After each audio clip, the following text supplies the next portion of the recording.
Hi, this is Greg in Pensacola, Florida. I'd like to welcome you to my YouTube channel.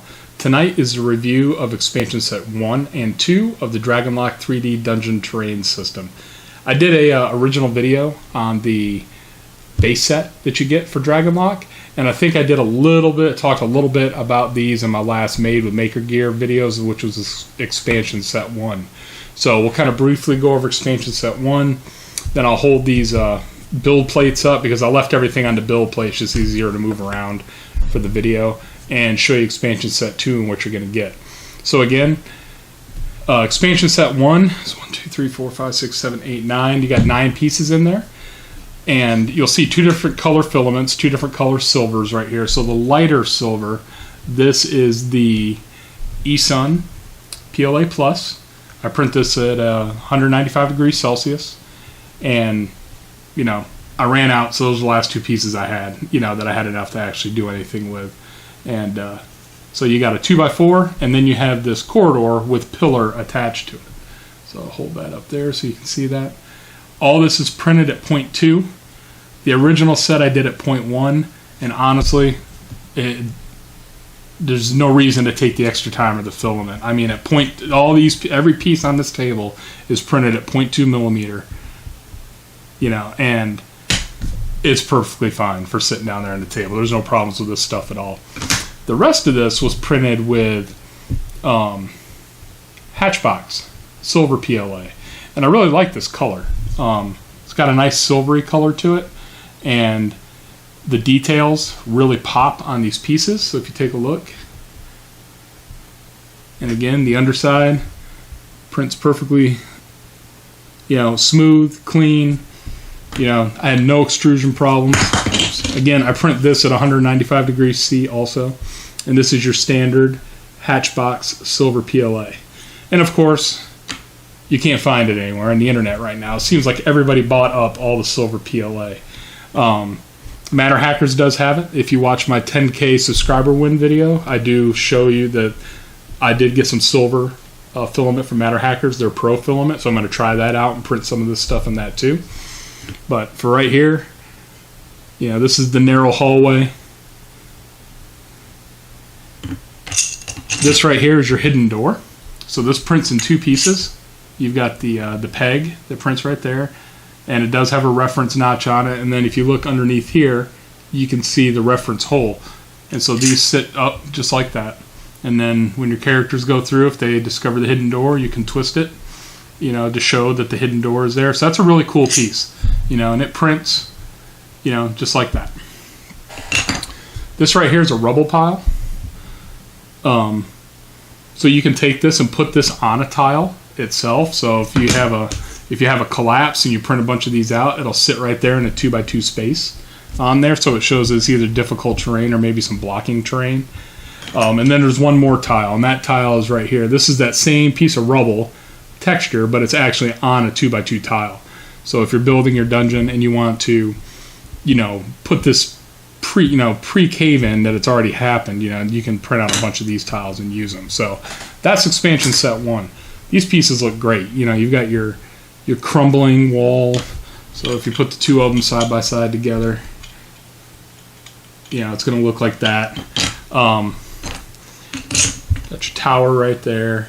Your hidden wall right there. So that's Expansion Set 1. You get those 9 pieces. This is available. You can buy this. Right now you can buy the STL files. So if you have a 3D printer, you can print all this stuff yourself. Then Expansion Set 2 just came out last week. I was really excited. And so I left this stuff on the build plate to show you, with the MakerGear, this was all one print. So all this right here, and you'll see these little circles. A friend of mine at work needed some X-Wing tokens, so I just added them to the print job, but I took those off because he needed them for a tournament this weekend. So that's, if you look underneath, that is perfectly clean. Again, I'm printing with hairspray on these build plates, for the MakerGear, so I don't have any lift, no curl, no warping. And I really like this brown PLA, for the dungeon tiles. At first I was like, man, that's all I got left to print with. Let me see how it looks. And actually it came out. I really like the color on how this came out. Now I'm going to paint everything, but still, it's kind of neat, you know, that let's say you're not a painter, you know, you get some different color filaments. You know, you can have different types of rooms based on their filaments, you know, just filament color alone. So this right here is your eSun PLA Plus in brown. And so what we have here is you have the two door pieces are going to go right there. Yeah, they're right here. And I don't know if you can see it on the tile, but there's two holes in each one. And that's where these door pieces right here will go together. And they'll go in there. And then this will go across the top of the two. And then you've got an alcove right here piece. And then you have the short door piece right here that's like, we had that in the previous dungeon too. So you got the shorter piece right there. So that, you know, I printed the entire set in 2 build plates, and that's what I have in front of me. I have 3 glass plates for my printer, so I'm always able to cycle them out, you know, when I need to. So then the other printout was this right here. This had the stairs on it. It's got the columns on it. It's got a 4x4, which is tremendous because now you can really start laying some rooms out quick. So you got this 4x4 piece, put 2x2s all the way around it, you know, and next thing you know, you got a really good, nice, big encounter room. You got this angled wall. This is the one piece that I don't have a lot of experience with on there. I know anybody that's probably done dungeon, is it Dragon Forge? Dwarven Forge. The Dwarven Forge terrain. When you see this stuff, I've said this before, but when this stuff goes up for sale, it disappears like that. You know, it is gone, you know. And then here is a tile with a hole in it. So you can put a pit trap under it. You know, we're going to get a traps expansion down the road. That was part of the Kickstarter also. So really excited. Again, this is printed, you know, on the MakerGear M2. 0.2 millimeter, 195 degrees Celsius. And this was just about 5-hour print for this plate right here, maybe 5.5. You know, so I think that's a pretty good for what I got off that. And I'm using 10% infill. I know they say you can use no infill, but when you use no infill, these I mean, you can press on them with your fingers. And if I pressed really, really hard, I could crunch them. Now with the 10%, no, that ain't gonna happen on there. And it doesn't add that much time, and it doesn't use that much more filament. So for me, I'm happy with the 10% infill. These columns are really neat that are on here. Let's see if I can get one of these off. You see they pop right off. So that's really neat. Yeah, this is a single column. What's nice with your 3D slicing software is that you can make this bigger, smaller, taller. You know, so if you need a taller column, let's say you want something that's, you know, sitting higher up on the piece right there, you know, you can do that in your slicing software. But this is a great looking piece that came out. I mean, the top came out nice and smooth, and obviously the bottom, printing on glass, is going to be as smooth as you can possibly get. And then there's the quality of the detail on the sides. So that's expansion 2 and expansion number 1. I do believe this should be up for sale now also, because it seems like they go up for sale after we get our files on there. And I know the first 2 are $10. I didn't check the price on this one. I'm not sure if it's more or not, but still, it's tremendous value for you having the ability to continuously pump out terrain in the terrain that you want. You know, nobody sent you a box that said you must have 2 of these, 3 of these, and you get 5 of these. But if you want more of these, it's going to cost you, you know, $5 a tile. If I want 20 of these, I'll print 20 of these. And, you know, I always reference how inexpensive it is. I mean, these are quality pieces that are coming out of here. You know, so it's pennies on the dollar, it really is. You know, we're talking 30 cents, 25 cents, you know, on a tile, where buying its commercial counterpart that's been cast in resin or something like that can start at 75 and run you $1.50 depending if it's painted or not. I can crank this stuff out all day long, you know, and the amount of stuff that I've printed, I'm still working through this brown roll of filament, you know, done these build plates. I've done stuff for the PrintableScenery.com Kickstarter. I've done dice trays. I've done, little dwarven heroes on, you know, and stuff like that for somebody. So you get your money's worth out of a roll of filament. So yeah, you definitely save money if you go this route. Even just augment it in with some of the other stuff you have, you know. So if you end up with a printer, this is something that you can print. You know, you can mix it in with your Herstarch, you can mix it in with your Dwarven Forge, you can mix it in with OpenForge, which is a completely Creative Commons attribute dungeon tile system also, you know. So that's something that's up on Thingiverse. So there's lots of this stuff out there. This by far is the best looking.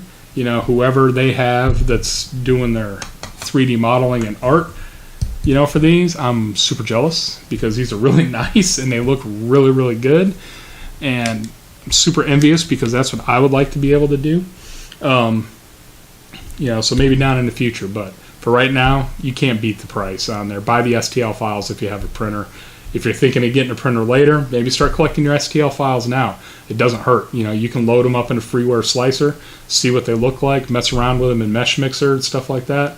So printing is the easy, you know, I don't want to say it's the easy part, but it's the part that requires the least amount of effort on your part. It's all the setup, the design, the, you know, organizing all your stuff. I need to do that myself and go through and start organizing these STL files because it's like photos, you know, they just start growing and growing and growing. And so you want to have a good organization system. But the Dragonlock stuff, it's top shelf. It really is. I mean, this is really, really good stuff. Let's see if I can get one of these off. You know, this is your right angle stare right there. I mean, these look fantastic. And again, this is 0.2 millimeter. These look just great. I'm not going to waste my time with 0.1, you know, and just use the extra filament for nothing. Nobody sitting at tabletop level looking down at that piece on the table, one, they're not going to, you know, you got paint on that, they're probably not even know it's 3D printed. And number two, they're not even going to see the resolution lines. I can tell you that right now. You know, for me to see the resolution, one, I need my glasses, but for me to see the resolution lines, I mean, I am 3 inches from my eyes on there in most cases. So don't just print how you want on there, you know. But this brown PLA is this eSun PLA, this brown PLA Plus. It's really nice. I mean, it works really well. I've got a couple houses that you'll see in the Made for MakerGear video that I use in this, and it looks really, really good. So Dragonlock, if you don't have it and you have a 3D printer and have any interest in this type of modular dungeon system, this is where you go. This is your first stop right here. You know, so if you print something, let me know. You know, if you decide to buy the stuff based on a review that you see here, let me know. You know, let them know on there. I don't get anything. I've paid for it just like, you know, everybody else does. But I do like to know, and they would like to know, that if you saw a video on YouTube, doesn't matter if it's my channel, 3D Printing Nerds channel, or somebody like that that gave you an idea to buy something, let the manufacturer know, you know. But other than that, you know, Expansion 1, Expansion 2, Dragonlock, you can go to Fat Dragon Games, and you should be able to buy it from their store right there. There'll be a link in the Kickstarter page. I think I'll put a link in the show notes also. But it's great stuff. You know, so we have a whole bunch more expansions to go. You know, it's crazy the amount of stuff you're going to get.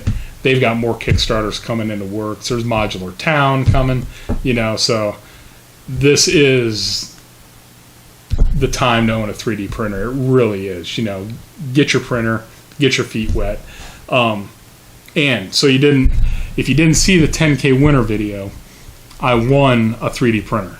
So I'm going to have 2 3D printers. I'm going to have my MakerGear, and I'm going to have a Wanhao Duplicator i3. So we're going to have 2 printers that are at 2 different price points. You're going to have your MakerGear up around the $1,800 mark, and then the Wanhao is going to be down starting at around your $400 mark. You know, but I have a Matter Control Touch, so the printer kitted out is going to be about $700 that I won through that contest. So you're going to get to see. I'm going to print both of the train on both these printers. I'll put them up for you to see. You can make your choice. Is it the $400 printer that you want, or is it an $1,800 printer that you want? But the printer that I won is the one he unboxed on his channel, and he does test prints at the end of his video, and they look fantastic. So I'm excited. I'm excited to get it here. play around with a different printer, with a different control system and things like that, and be able to put out more stuff, you know, quicker and hopefully a little faster. So again, thanks for watching the videos. Thanks for subscribing. You guys have a good night.